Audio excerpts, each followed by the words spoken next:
Yo, what's good, producers? It's your boy Mikasa here from Certified Producer Team, and in this video, I'm about to show you and tell you what you should do before you start mixing your beats. So it's gonna be like a little template for you. So let's get started. So as you can see, I got this beat here. It's nothing done here. I just play some drums and stuff like that. So let's start with the first thing. So after you're done, let's say like this, is going to mess with this here. So let's say you added all your sounds and you are kind of confused what's going on here. The first thing you can do is hold Control, select everything, click on the mixer, hold still Control, select as many you want, channel racks, these channels, right? Right click here on the first one, channel routing, and route selected channel starting from this track, or you can shift Control L. And when you click this, you'll have each sound on each channel here. So let's check it out. So I got all sounds that I used in each rack. It's really simple. It's really helpful tip. So for example, if you are using like too much sounds and you don't even know what's going on here, you can do this. Everything will be splitted, and you are ready to go. Okay. So the second trick or tip, whatever, is what I do, what I suggest you to do, is to gain stage each sound. What is that? Why is that? And what is that? Let's check it out. So I think it's the best way to have better control of each sound. So let's start, for example, first with the kick. I'm going right click here, solo, and now I'm only playing kick. Okay, let's switch back here. So what we are going to do now is make sure that our sounds have specific dBs. For example, so now I'm aiming a kick to go around 12 or 9 dBs, and I'm going to do that for each sound.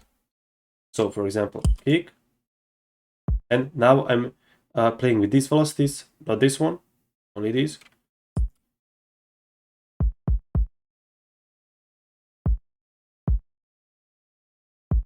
Okay, so my kick is around 12 dBs. So now I'm aiming for each sound. So I'm going to do that for the clap, for the hats, for the 808s, for open hats, everything. So let's select this part here because I have all sounds playing here.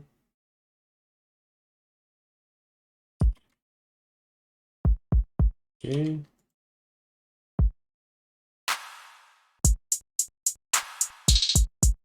So these are the hats.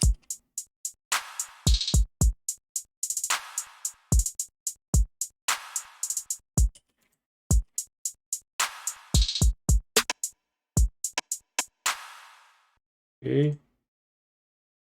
Take those percussions here.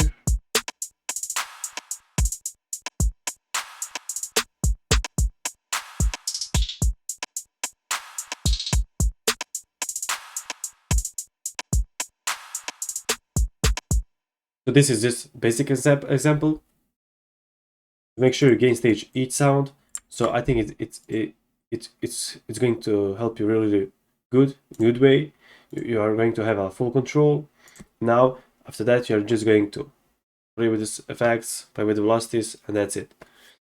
So the third step that I usually do is I select everything and turn down here. So in the middle, somewhere in the middle. So I usually start from the bottom. That's why I lower all the sounds. And from that, I always start with the drums and all the way like that. Play testing each sound. If there's anything to cut, fix, something like that. So I got all exported here. Nothing's playing here right now. So that's it. You can check out the previous video or in the membership that there is a there's a video how to mix 808 and Kick, so you can check it out. So this is gonna be like a third step, and the last step maybe that I gonna suggest you is to EQ almost each sound.